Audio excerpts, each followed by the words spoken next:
Hello students, welcome to law excellence IAS academy. ఇప్పుడు మనము year round up current affairs సిరీస్లో March 2025 current affairs compilation గురించి discuss చేద్దామండి. Already జనవరి మరియు ఫిబ్రవరి కంపైలేషన్ కంప్లీట్ చేయడం జరిగింది. ఇప్పుడు మార్చ్ 2025 కరెంట్ అఫైర్స్ చూద్దాం. ఈ కంపైలేషన్లో ఎక్కువగా వన్ లైనర్ కరెంట్ అఫైర్స్ ఉన్నాయి. ఆల్ కాంపిటేటివ్ ఎగ్జామ్స్కి ఉపయోగపడేలాగా మనము దీని గురించి డిస్కస్ చేద్దాము. అలానే ఏదైనా టాపిక్ మీద డీటెయిల్డ్ డిస్కషన్ అవసరమైన చోట ఇన్ఫోగ్రాఫిక్ ఇమేజెస్ని ఉపయోగించి మనము ఆ టాపిక్ని కవర్ చేద్దాం. ఫస్ట్ వన్ చూడండి. సీనియర్ న్యాయవాది మనన్ కుమార్ మిశ్రా వరుసగా 7వసారి బార్ కౌన్సిల్ ఆఫ్ ఇండియా చైర్మన్గా ఎన్నికై వార్తల్లో నిలిచారు. మిశ్రా బీహార్ నుంచి రాజ్యసభ బీజేపీ ఎంపీగా ఉన్నారు. బార్ కౌన్సిల్ ఆఫ్ ఇండియా అనేది భారతదేశంలో apex statutory body for legal profession and education. ఇది ఒక చట్టబద్ధమైన సంస్థ. దీనిని అడ్వకేట్స్ యాక్ట్ 1961లోని సెక్షన్ 4 ప్రకారం ఎస్టాబ్లిష్ చేయడం జరిగింది. దీని యొక్క హెడ్ క్వార్టర్ న్యూఢిల్లీలో ఉంటుంది. ఇక కంపోజిషన్ విషయానికి వస్తే elected members state bar council నుంచి సభ్యులను ఎన్నుకోవడం జరుగుతుంది ఈ బార్ కౌన్సిల్ ఆఫ్ ఇండియాకి. అలానే ఎక్స్ అఫీషియో సభ్యులుగా అటార్నీ జనరల్ ఆఫ్ ఇండియా మరియు సొలిసిటర్ జనరల్ ఆఫ్ ఇండియా వీరిద్దరూ కూడా ఎక్స్ అఫీషియో సభ్యులుగా ఉంటారు. ఇక ఈ బార్ కౌన్సిల్ ఆఫ్ ఇండియా యొక్క కోర్ ఫంక్షన్స్ విషయానికి వస్తే first one, legal education oversight. భారతదేశంలో న్యాయ విద్యకు సంబంధించి కరికులం స్టాండర్డ్స్ని ఎస్టాబ్లిష్ చేయడము, inspects law colleges, universities and grants or continues degree recognition, ఇవన్నీ కూడా ఈ బార్ కౌన్సిల్ ఆఫ్ ఇండియా నిర్వహిస్తుంది. అలానే ప్రొఫెషనల్ స్టాండర్డ్స్ని సెట్ చేయడం కోసం prescribes conduct and etiquette, disciplinary jurisdiction over advocates, అలానే advocacy and certification, conducts all India bar examination and mandatory for certificate of practice. ఈ advocates practice కోసం నిర్వహించే పరీక్షలను ఈ బార్ కౌన్సిల్ ఆఫ్ ఇండియా నిర్వహిస్తుంది. అలానే సర్టిఫికేషన్ కూడా జారీ చేస్తుంది. అలానే అడ్వకేట్ వెల్ఫేర్ అంటే భారతదేశంలో కొన్ని ప్రొవిజన్స్ ఉన్నాయి ఫ్రీ లీగల్ ఎయిడ్ అందించడం కోసం. లైక్ అండర్ ఆర్టికల్ 39A, దీని ప్రకారం మనము పేదలకు ఉచిత న్యాయ సహాయాన్ని అందించాలి. సో అలాంటి వెల్ఫేరిజంని కూడా ఇది ప్రమోట్ చేస్తుంది. Manages legal aid funds and welfare schemes economically or physically disadvantaged groups ఎవరైతే ఉన్నారో వారికి న్యాయ సహాయం విషయంలో ఈ వెల్ఫేరిజం కూడా మనము ఈ బార్ కౌన్సిల్ ఆఫ్ ఇండియా ద్వారా చూడవచ్చు. ఇవి బార్ కౌన్సిల్ ఆఫ్ ఇండియా యొక్క కోర్ ఫంక్షన్స్ అండి. ఇటువంటి బార్ కౌన్సిల్ ఆఫ్ ఇండియాకి వరుసగా 7వసారి బార్ కౌన్సిల్ ఆఫ్ ఇండియా చైర్మన్గా మనన్ కుమార్ మిశ్రా ఎన్నికయ్యారు. సో పర్సనల్ న్యూస్లో ఇలాంటివి ఇంపార్టెంట్ అండి. నెక్స్ట్ వన్, అమెరికా అధ్యక్షుడు డొనాల్డ్ ట్రంప్ ఇంగ్లీష్ను యునైటెడ్ స్టేట్స్ అధికార భాషగా చేస్తూ కార్యనిర్వాహక ఉత్తర్వుపై సంతకం చేశారు. ఇప్పటి వరకు అమెరికాలో అఫీషియల్ లాంగ్వేజ్ అంటూ ఏమీ లేదు. కానీ డొనాల్డ్ ట్రంప్ ఇప్పుడు ఇంగ్లీష్ను అధికార భాషగా గుర్తిస్తూ కార్యనిర్వాహక ఉత్తర్వుపై సంతకం చేయడం మనం చూడవచ్చు. అమెరికా చరిత్రలో ఫెడరల్ ప్రభుత్వం ఓ జాతీయ భాషను ప్రకటించడం ఇదే తొలిసారి. నెక్స్ట్ వన్ చూడండి. ఆస్కార్ అవార్డ్స్ గురించి ఇక్కడ ఇంపార్టెంట్ అండి. ఎగ్జామ్ పాయింట్ ఆఫ్ వ్యూలో అవార్డ్స్ ఇన్ న్యూస్ కేటగిరీలో ఇలాంటివి అడిగే అవకాశం ఉంది. మార్చి 3న లాస్ ఏంజల్స్లోని డాల్బీ థియేటర్లో 97వ ఆస్కార్ అవార్డులను ప్రదానం చేశారు. అనోరా చిత్రం ఉత్తమ చిత్రం, ఉత్తమ దర్శకుడు, ఉత్తమ నటి, స్క్రీన్ ప్లే, ఎడిటింగ్ విభాగాలలో పురస్కారాలను గెలుచుకుంది. అలానే ద బ్రూటలిస్ట్లో నటనకు అడ్రియన్ బ్రాడీ ఉత్తమ నటుడిగా, అనోరాలో నటనకు మైకీ మ్యాడిసన్ ఉత్తమ నటిగా పురస్కారాలు పొందారు. ఆస్కార్ అవార్డ్స్కి సంబంధించి అన్ని అవార్డులను గుర్తుపెట్టుకోవాల్సిన అవసరం ఉండదు. బట్ కొన్ని కేటగిరీలు మాత్రం ఎగ్జామ్ పాయింట్ ఆఫ్ వ్యూలో అడిగే అవకాశం ఉంటుంది అండి. అలాంటి కేటగిరీస్ ఒకసారి చూద్దాము. Best picture Anora, director Sean Baker Anora చిత్రానికి గాను, actor Adrien Brody the Brutalist చిత్రానికి, యాక్ట్రెస్ మైకీ మ్యాడిసన్ అనోరా చిత్రానికి, అలానే యానిమేటెడ్ ఫీచర్ ఫిల్మ్ అంటే full length film Flow, animated short film in the shadow of the cypress, international feature film I'm still here Brazil దేశానికి చెందినది, అలానే cinematography the Brutalist చిత్రానికి గాను Lol Crawley, and original song El Mal from Emilia Perez, and live action short film I'm not a robot, and sound Dune part 2, visual effects Dune part 2. ఇలాగా కొన్ని కేటగిరీస్లో కొన్నిటిని మనము గుర్తుపెట్టుకోవాల్సిన అవసరం ఉంటుంది. ఇక ఆస్కార్ అవార్డ్స్ విషయంలో ఇండియన్ కంటెక్స్ట్ మనం చూసినప్పుడు ఇండియా యొక్క హిస్టరీ చూద్దాము. Best costume design Bhanu Athaiya మొట్టమొదటిసారిగా ఆస్కార్ అవార్డును భారతదేశం నుంచి గెలుచుకున్నారు. గాంధీ చిత్రానికి గాను 1983లో ఈ అవార్డును సాధించారు. అలానే తదుపరి బెస్ట్ సౌండ్ మిక్సింగ్ కేటగిరీలో రసూల్ పూకుట్టి స్లమ్ డాగ్ మిలీనీర్కి, and best original song Jai Ho A R Rahman మరియు గుల్జార్ స్లమ్ డాగ్ మిలీనియర్ చిత్రానికి, and best original score A R Rahman slumdog millionaire చిత్రానికి 2009లో 3 ఆస్కార్ అవార్డులను భారతదేశం గెలుచుకుంది. అలానే 2019లో బెస్ట్ డాక్యుమెంటరీ షార్ట్ సబ్జెక్ట్ కేటగిరీలో Guneet Monga period end of sentence అనే చిత్రానికి గాను అవార్డు గెలుచుకున్నారు. ఇక 2023 వన్ ఆఫ్ ద హిస్టారికల్ మూమెంట్గా చెప్పవచ్చు, ఎస్పెషల్లీ భారతదేశం మరియు తెలుగు చిత్ర పరిశ్రమకు. ఎందుకంటే బెస్ట్ ఒరిజినల్ సాంగ్ కేటగిరీలో RRR చిత్రంలోని నాటు నాటు ఆస్కార్ అవార్డు గెలుచుకుంది. ఎంఎం కీరవాణి మరియు చంద్రబోస్ ఈ అవార్డును అందుకున్నారు. అలానే బెస్ట్ డాక్యుమెంటరీ షార్ట్ సబ్జెక్ట్ కేటగిరీలో ద ఎలిఫెంట్ విస్పర్స్ ఆస్కార్ అవార్డును గెలుచుకుంది. కార్తీకి గొన్సల్వ్స్, గునీత్ మోంగా ఈ అవార్డును అందుకున్నారు.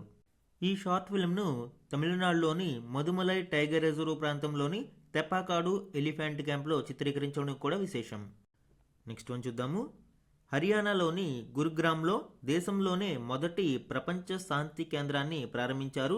జైన ఆచార్య లోకేష్ మార్గదర్శకత్వంలో అహింసా విశ్వభారతి ఈ కేంద్రాన్ని స్థాపించింది. ప్లేస్ ఇంపార్టెంట్ అండి. మొదటి ప్రపంచ శాంతి కేంద్రం గురుగ్రామ్లో స్థాపించడం జరిగింది.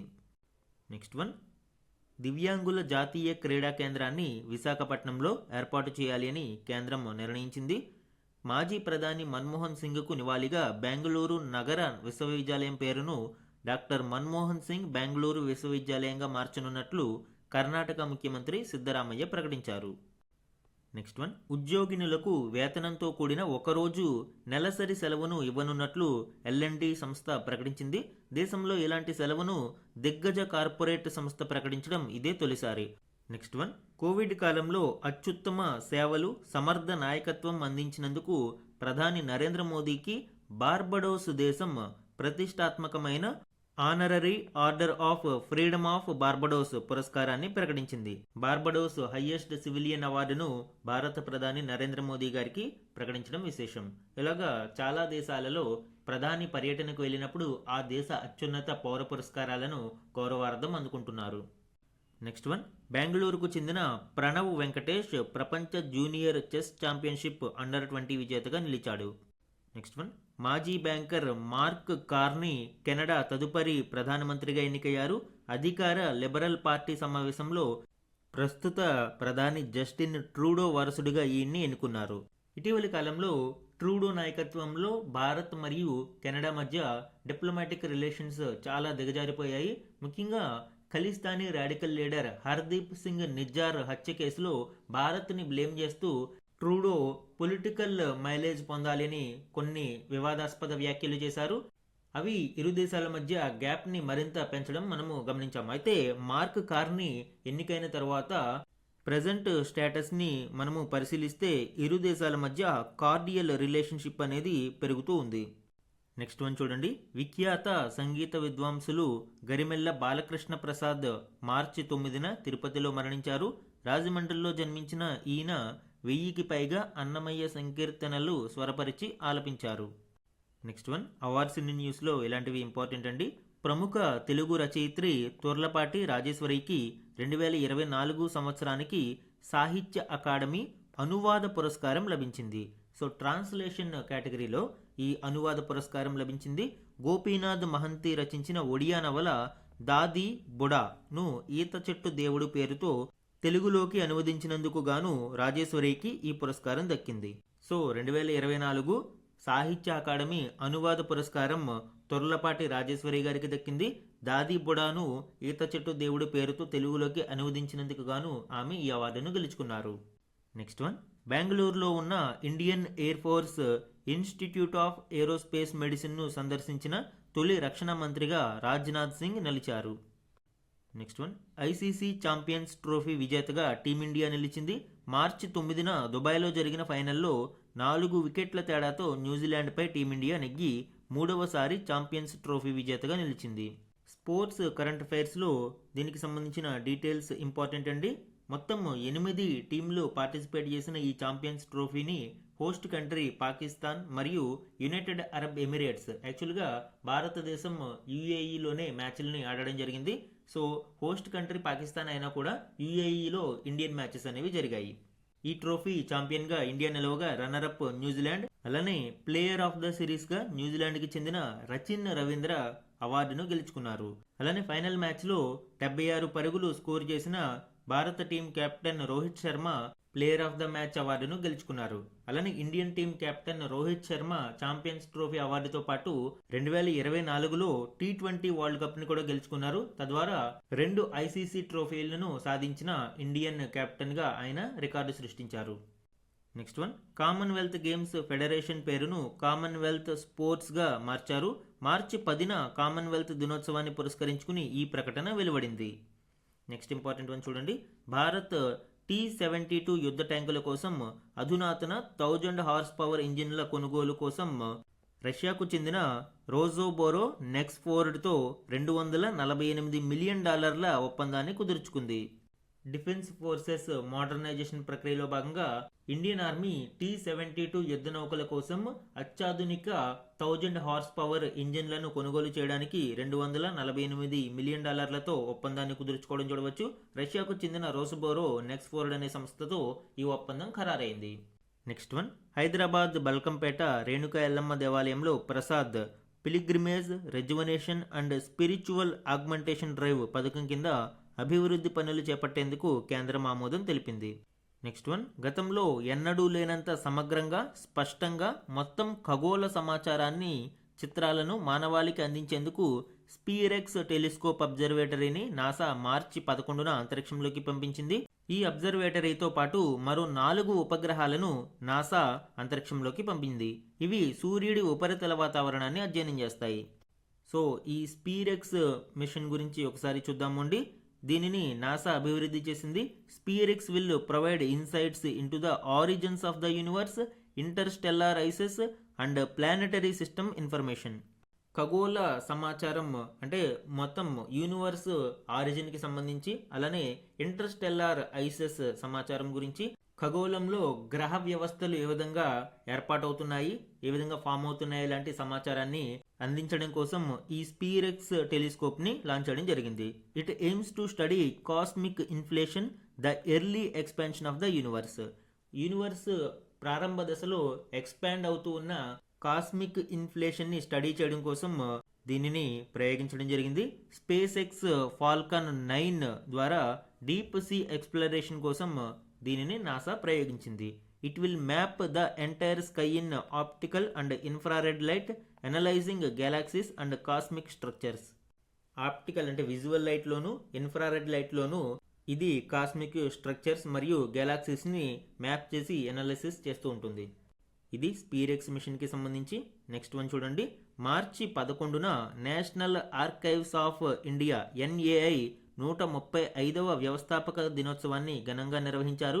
ఈ కార్యక్రమంలో భారత్ విస్తారమైన జ్ఞాన భాండాగారాన్ని విస్తరించే లక్ష్యంతో జ్ఞాన్ భారతం మిషన్ను ప్రారంభించింది. ఎగ్జామ్ పాయింట్ ఆఫ్ వ్యూలో ఇంపార్టెంట్ అండి ఇది. సో ఈ జ్ఞాన్ భారత్ మిషన్ గురించి డీటెయిల్గా చూద్దాము. జ్ఞాన్ భారత్ మిషన్ అనేది ప్రిజర్వింగ్ ఇండియాస్ మాన్యుస్క్రిప్ట్ హెరిటేజ్. భారతదేశము అనేక తాళపత్ర గ్రంథాలను వారసత్వంగా పొందింది. సో ఈ సమాచారాన్ని, ఈ గ్రంథాలను ప్రిజర్వ్ చేయడం కోసం ఈ జ్ఞాన్ భారత్ మిషన్ని ప్రారంభించారు. It is an ground breaking initiative to survey, document and conserve India's priceless manuscript heritage. అసలు మాన్యుస్క్రిప్ట్ అంటే ఏంటి? A handwritten composition on paper, bark, cloth, metal or palm leaf at least 75 years old. 75 years old కలిగిన ఏదైనా గ్రంథం కావచ్చు, తాళపత్రాలు కావచ్చు, లేదా cloth మీద రాసినవి, చెట్టు బెరడు మీద రాసినవి, తాటాకుల మీద రాసినవి, ఇవన్నీ కూడా ఈ మాన్యుస్క్రిప్ట్ కేటగిరీలోకి వస్తాయి. ఇలాంటి చారిత్రక ప్రాధాన్యం ఉన్న వాటిని సంరక్షించడం, డాక్యుమెంట్ చేయడం కోసం ఈ జ్ఞాన్ భారత్ మిషన్ని ప్రారంభించడం జరిగింది. దీని యొక్క ప్రధాన ఉద్దేశం ఏంటి? Conservation of over 1 crore manuscripts in academic institutions, museums, libraries and private collections. భారతదేశంలో వివిధ ప్రాంతాలలో ఉన్న మాన్యుస్క్రిప్ట్స్ని కన్జర్వ్ చేయడం దీని యొక్క ప్రధాన ఉద్దేశం. అలానే budget boost, national manuscripts mission funding increased from 3.5 crore to 60 crores, 60 కోట్ల రూపాయలను బడ్జెట్లో లేటెస్ట్గా కేటాయించడం దీనికి మనం చూడవచ్చు.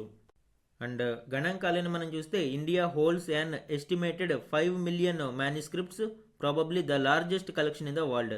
ప్రపంచంలోనే అత్యధిక ఈ మాన్యుస్క్రిప్ట్స్ కలిగిన దేశంగా భారతదేశం సాంస్కృతిక గుర్తింపును కలిగి ఉంది. కాబట్టి వీటిని ప్రిజర్వ్ చేయడం కోసం ఈ జ్ఞాన్ భారత్ మిషన్ని ప్రారంభించారు. Next one, international Indian film ఫెస్టివల్లో లాపతా లేడీస్ చిత్రం మొత్తం 10 విభాగాలలో పురస్కారాలు గెలుచుకుంది. ఈ చిత్ర దర్శకురాలు కిరణ్ రావు. ఇందులో ఉత్తమ నటిగా నితాన్షి గోయల్ మరియు భూల్ బులాయా 3 చిత్రంలో నటనకు గాను ఉత్తమ నటుడిగా కార్తీక్ ఆర్యన్ ఈ పురస్కారాలు గెలుచుకున్నారు. నెక్స్ట్ వన్, హైదరాబాద్ దిగ్గజ క్రికెటర్ అబీద్ అలీ మార్చి 12న మరణించారు. అలానే ఆర్థిక అవగాహన, సమ్మిళితత్వాన్ని ప్రోత్సహించడానికి RBI national centre for financial education దేశవ్యాప్తంగా ఆర్థిక అక్షరాస్యతను పెంపొందించడం కోసం ప్రచారాలను ప్రారంభించాయి. ఫైనాన్షియల్ లిటరసీ భారతదేశంలో చాలా తక్కువగా ఉంది అండి. ఎస్పెషల్లీ డిజిటల్ ఫైనాన్షియల్ లిటరసీలో మనము చాలా వెనుకబడి ఉన్నాము. And at the same time భారతదేశంలో ఈ డిజిటల్ ట్రాన్సాక్షన్స్ క్రమేపీ చాలా విస్తరిస్తూ ఉన్నాయి. Around 49% of global digital transactions భారతదేశంలోనే జరుగుతూ ఉండడం విశేషం. కాబట్టి ఇలాంటి సమయంలో ఈ ఫైనాన్షియల్ లిటరసీ మీద అవగాహన కల్పించడం చాలా కీలకం. కాబట్టి ఆర్బీఐ మరియు national centre for financial education ఈ ఫైనాన్షియల్ లిటరసీ కోసం ప్రచారాలను ప్రారంభించడం చూడవచ్చు. నెక్స్ట్ వన్, కేంద్ర ఉన్నత విద్యా మంత్రిత్వ శాఖ పిఎం యువ 3.0 prime ministers scheme for monitoring young authors పథకాన్ని ప్రారంభించింది. 30 సంవత్సరాల లోపు యువ వర్ధమాన రచయితలకు శిక్షణ ఇవ్వడం, పుస్తక సంస్కృతిని ప్రోత్సహించడం, ప్రపంచ వేదికపై భారతీయ సాహిత్యాన్ని ప్రదర్శించడం లక్ష్యాలుగా ఈ పథకాన్ని ప్రారంభించారు. పిఎం యువ 3.0 ఎగ్జామ్ పాయింట్ ఆఫ్ వ్యూ ఈ స్కీమ్ ఇంపార్టెంట్ అండి. సో దీనికి సంబంధించిన డీటెయిల్ డిస్కషన్ చూద్దాము. దీనిని మినిస్ట్రీ ఆఫ్ ఎడ్యుకేషన్ ప్రారంభించింది.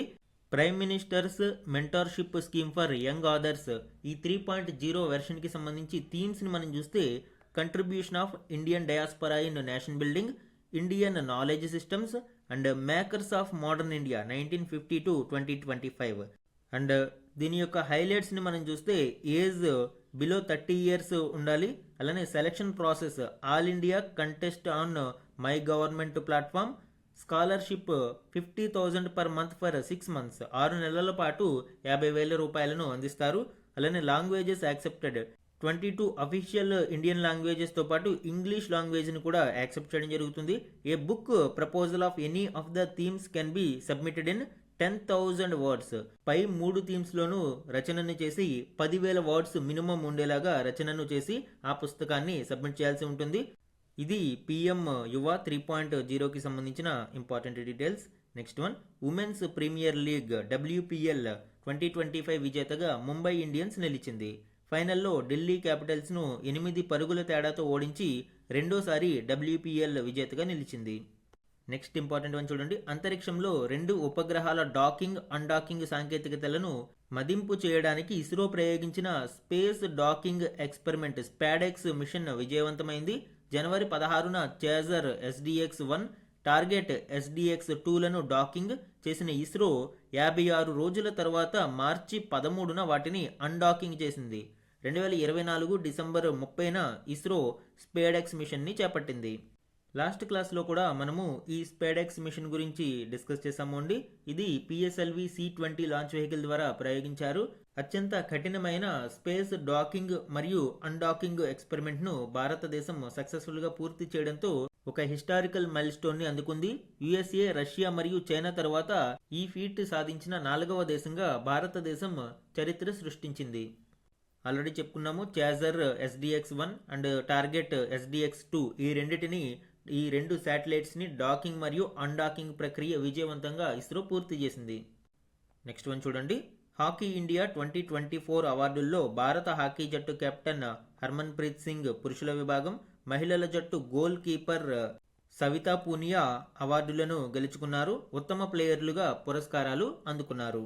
నెక్స్ట్ వన్, 2015 నుంచి 2024 మధ్య 34 దేశాలకు చెందిన 393 విదేశీ ఉపగ్రహాలను ప్రయోగించడం ద్వారా భారత్ సుమారు $143 మిలియన్ విదేశీ మారక ద్రవ్యం ఆర్జించినట్లు అధికారిక గణాంకాలు వెల్లడించాయి. భారతదేశం యొక్క ఈ అంతరిక్ష వాణిజ్యం చాలా క్రమేపీ విస్తరిస్తోంది. అయితే నేటికి కూడా మనము అతి తక్కువ ఖర్చుతో నాణ్యమైన సేవలను అందిస్తున్న ఇంటర్నేషనల్ స్పేస్ మార్కెట్లో ఇండియా యొక్క వాటా <2% మాత్రమే ఉంది. తదుపరి దీనిని 10% కంటే ఎక్కువగా విస్తరించడానికి ప్రణాళికలు రూపొందించడం మనం చూడవచ్చు. నెక్స్ట్ వన్ చూడండి. 15వ hockey India senior women national championship 2025 విజేతగా హాకీ జార్ఖండ్ జట్టు నిలిచింది. హర్యానాలోని పంచకులాలో జరిగిన ఫైనల్లో హాకీ హర్యానా జట్టుపై పెనాల్టీ షూటౌట్లో 4-3తో విజయం సాధించి హాకీ జార్ఖండ్ తొలిసారిగా జాతీయ ఛాంపియన్గా నిలిచింది. Next one. చంద్రుని ఉపరితలాన్ని మరింత లోతుగా అధ్యయనం చేయడానికి ఉద్దేశించిన చంద్రయాన్ 5 మిషన్ను భారత ప్రభుత్వం అధికారికంగా ఆమోదించింది. జపాన్ అంతరిక్ష సంస్థ జాక్సా సహకారంతో ఈ మిషన్ అమలు చేయనున్నట్లు ఇస్రో చైర్మన్ వి నారాయణన్ ప్రకటించారు. ఎగ్జామ్ పాయింట్ ఆఫ్ వ్యూలో ఈ చంద్రయాన్ 5 మిషన్ కూడా మనకి వెరీ ఇంపార్టెంట్ వన్. ల్యూపెక్స్ అంటారు దీనిని, ల్యూనార్ పోలార్ ఎక్స్ప్లోరేషన్ మిషన్. ఇది joint effort between ISRO and Japan's JAXA. దీని యొక్క ఆబ్జెక్టివ్ ఏంటి? Explore water and valuable resources at the lunar south pole. చంద్రుని దక్షిణ ధ్రువంలో వాటర్ మరియు వాల్యుబుల్ రిసోర్సెస్ని ఎక్స్ప్లోర్ చేయడం కోసం దీనిని ఇండియా మరియు జపాన్ ప్రయోగిస్తూ ఉన్నాయి. Launch vehicle Japanese rocket, lander by ISRO, rover by JAXA, weighing approximately 350 kgs. So ఇది ఒక జాయింట్ ఆపరేషన్ అండి. బోత్ ఇండియాస్ ఇస్రో మరియు జపాన్స్ జాక్సా ఈ మిషన్ లో కీలక పాత్ర పోషించనున్నాయి. జాక్సా రాకెట్ మరియు రోవర్ ని ప్రొవైడ్ చేస్తూ ఉండగా ఇస్రో ల్యాండర్ ని ప్రొవైడ్ చేయనుంది. Next one. నగార్నో కార్బాబ్ ప్రాంతంలో దాదాపు 4 దశాబ్దాలుగా కొనసాగుతున్న సంఘర్షణకు ముగింపు పలికే లక్ష్యంతో అర్మేనియా మరియు అజర్బైజాన్లు చారిత్రాత్మక శాంతి ఒప్పందం కుదుర్చుకున్నాయి. రీసెంట్ టైమ్స్లో ఈ రెండు దేశాలు ఈ ప్రాంతం కోసం గొడవ పడుతూ ఉన్నాయి. దీనికి సంబంధించిన డీటెయిల్స్ కూడా మనము చూద్దాము అండి. అర్మేనియా మరియు అజర్బైజాన్ ఇరు దేశాల మధ్య ఈ సరిహద్దు ప్రాంతం ఏదైతే ఉందో ఈ నగార్నో కార్బాబ్ దీనికోసం గొడవ పడుతూ ఉన్నారు.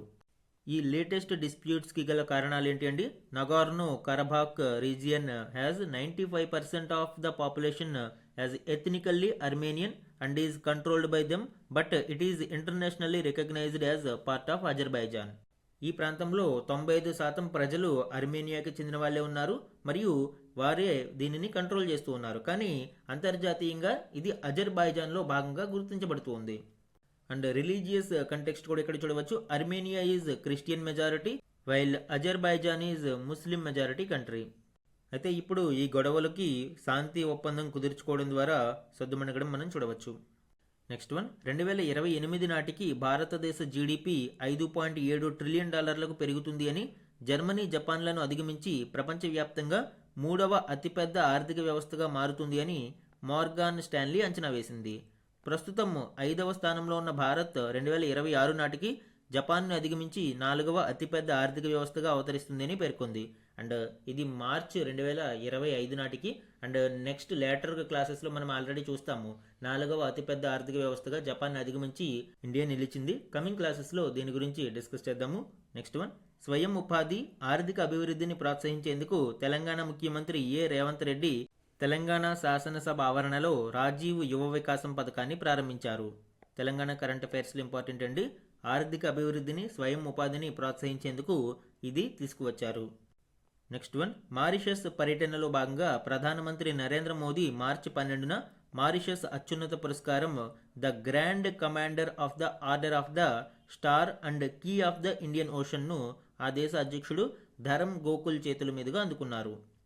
సో భారత ప్రధాని ఏ దేశానికి వెళ్ళినా చాలా వరకు ఆ దేశాలు ఆయనకు గౌరవార్థం ఈ అత్యున్నత పౌర పురస్కారాలను అందిస్తూ ఉంటాయి. నెక్స్ట్ వన్ చూడండి. న్యూఢిల్లీలో జరిగిన ప్రపంచ పారా అథ్లెటిక్స్ గ్రాండ్ ప్రిక్స్లో 2025లో భారత్ 45 స్వర్ణాలు, 40 రజతాలు, 49 కాంస్యాలతో కలిపి మొత్తం 134 పథకాలు గెలుచుకుంది. పథకాల పట్టికలో అగ్రస్థానంలో నిలిచింది. World para athletics grand prix 2025లో భారత్ 134 పథకాలతో అగ్రస్థానంలో నిలవడం విశేషం. Next important one. దేశంలో నివారించదగిన అంధత్వాన్ని తొలగించే లక్ష్యంతో చేపట్టిన విజన్ 2020 ఇండియాకు భారత్ మాజీ cricket captain Krishnamachari Srikkanth good will అంబాసిడర్గా నియమితులయ్యారు. నెక్స్ట్ వన్, ప్రపంచంలోనే అత్యంత విలువైన ఉక్కు కంపెనీగా సజ్జన్ జిందాల్ నేతృత్వంలోని జేఎస్డబ్ల్యూ స్టీల్ నిలిచింది. ఈ కంపెనీ మార్కెట్ విలువ 2.58 లక్షల కోట్లు అంటే $30 బిలియన్ ఉంది. నెక్స్ట్ వన్, వివిధ రంగాలలో నిష్ణాతులైన నలుగురిని ఏపీ ప్రభుత్వం గౌరవ సలహాదారులుగా నియమించింది.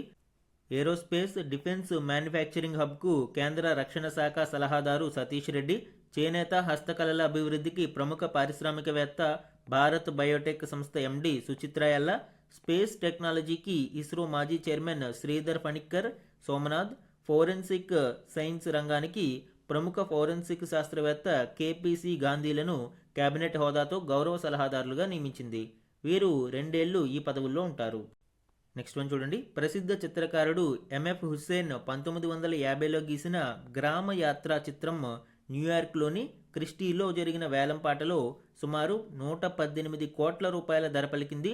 ఆధునిక భారతీయ చిత్రకళలలో అతి ఖరీదైన కళాఖండంగా ఈ చిత్రం రికార్డు సృష్టించింది.